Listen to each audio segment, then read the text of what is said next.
Gee whiz, check out this tree right here. It's funny because I walked by here yesterday and this tree was upright. It was leaning this way, but last night we had some storms. They blew it over.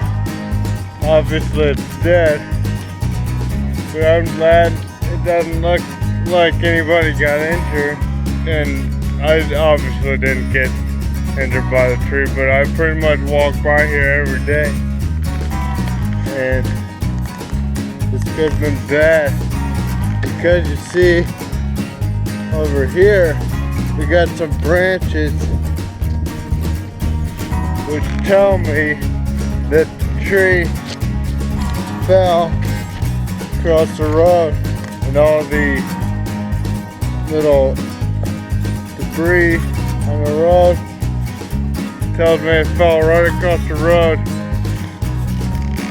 leaning right by here. But you see that car right there, you can tell, I mean, cars go over this road often. Somebody must have pushed it off the road because it doesn't look like it's been cut.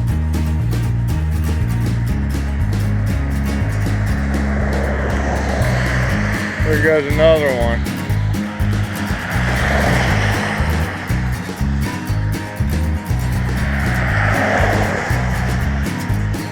So you can barely see that tree down there right now, but I'm pretty far away.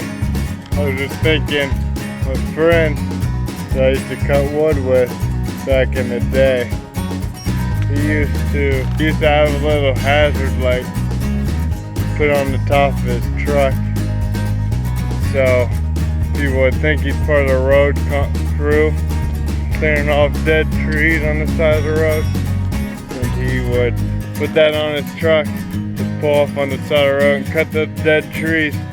That was a good idea. He said nobody ever stopped and asked him what he was doing.